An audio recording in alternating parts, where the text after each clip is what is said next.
about narrative text. Apakah ada yang mendengar apa itu narrative text? Atau ada yang pernah dengar nggak cerita dongeng kayak Malin Kundang, ya, Snow White, legenda, cerita legenda, Danau Toba,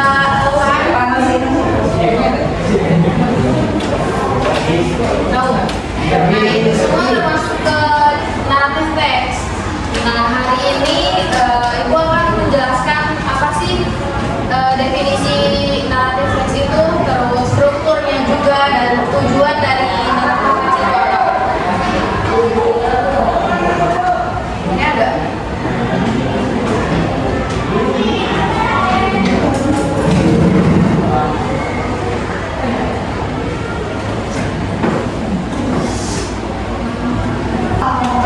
Narrative text itu adalah menceritakan suatu kisah, kejadian, atau pengalaman baik nyata atau imajinatif, seperti cerita-cerita dongeng yang tadi sebutkan kayak Malin Kundang, legenda Danau Toba, Snow White, Cinderella. Itu adalah termasuknya ke narrative text.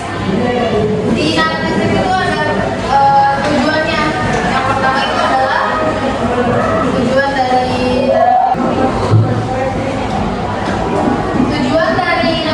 narrative text itu adalah yang pertama untuk menghibur pembaca, dan yang kedua itu untuk menyampaikan pesan moral.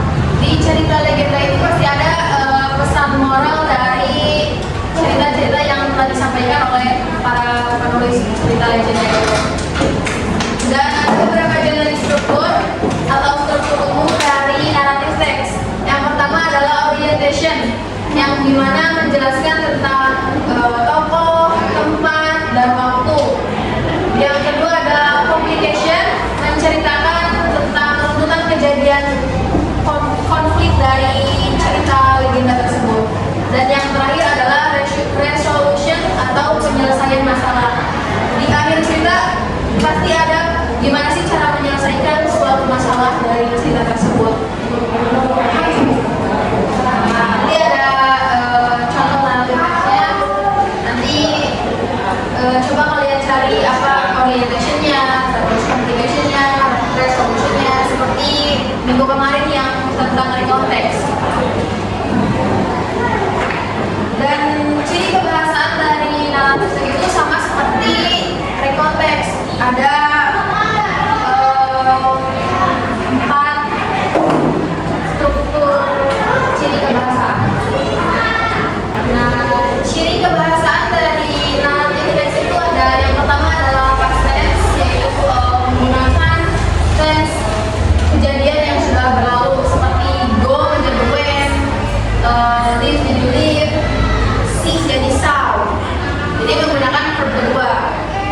Setelah past tense ada action verb atau kata kerja kejadian, seperti run, climb, escape. Run itu lari, climb itu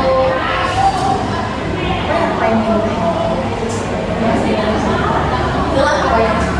Escape ada melarikan diri. Dan yang ketiga adalah time connected atau waktu penghubung, seperti once upon a time, and then, finally. Terus yang terakhir ada descriptive words atau menggambarkan tokoh dan tempat, kayak kind, amazing place, beautiful girl, seperti itu. Nah, karena masuk ke contoh narrative text-nya, boleh minta satu perwakilan dari perempuan dan laki-laki buat baca contoh dari narrative text. Boleh? Siapa perempuan dulu? Boleh, Sila ini yang pintar bahasa Inggris. Jadi di sini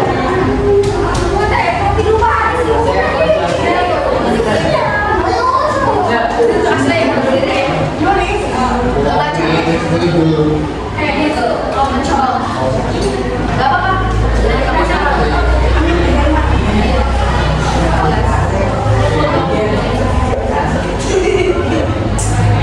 Mohon diperhatikan ya semuanya.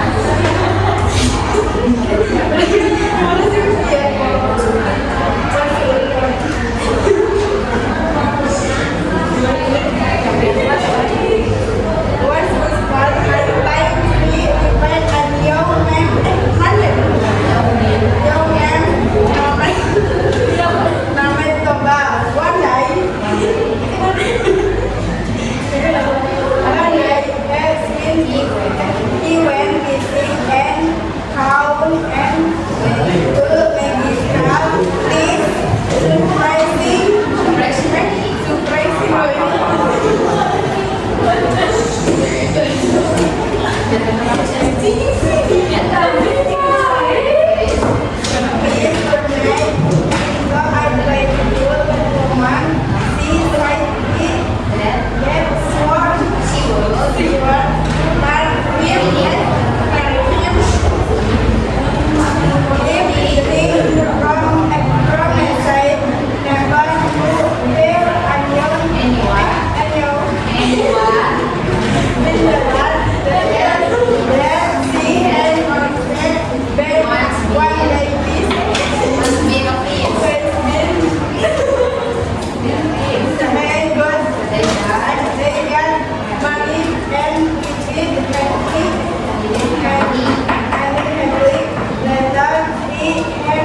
is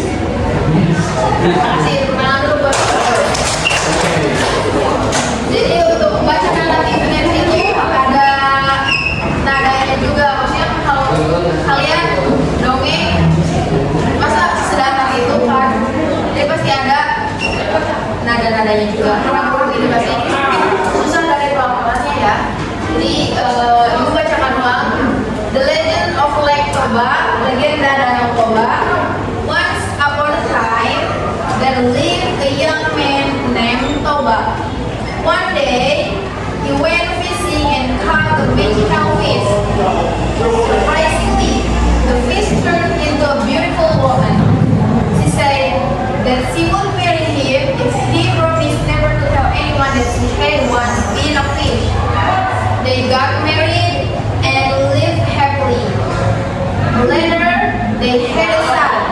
One day, Toba became very angry and shouted at his son, calling him the son of a fish. He had broken his promise.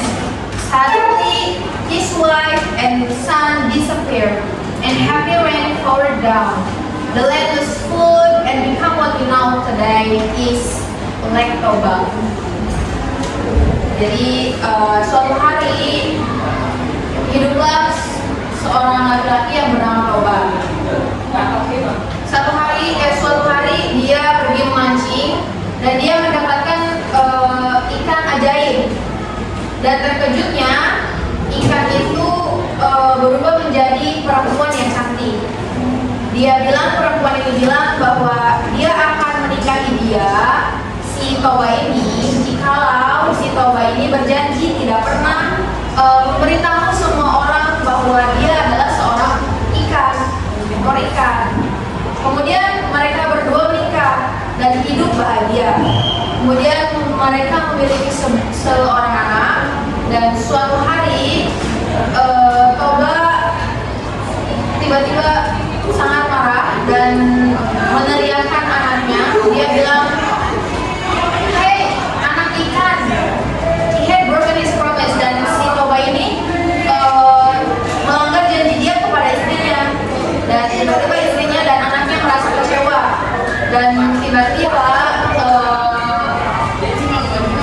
suasana dan apa sih namanya?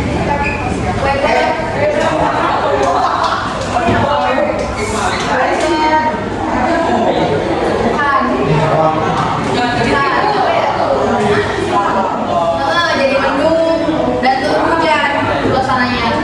The land was flood dan banyak, dan di tempat itu karena air mata si ibu ikan ini dan anaknya, maka terjadilah nama Danau Toba. Seperti itu kurang lebihnya. Nah, kita sekarang cari genetik struktur umumnya dari cerita The Legend of Lake Toba. Yang pertama adalah orientation, yang dimana dia mencari tokoh, tempat, dan waktu. Contoh seperti Once Upon a Time, itu maksudnya ke waktu. Tokoh, nah ini kalau di sini berarti name Toba, tempatnya ya di Danau Toba. Yang kedua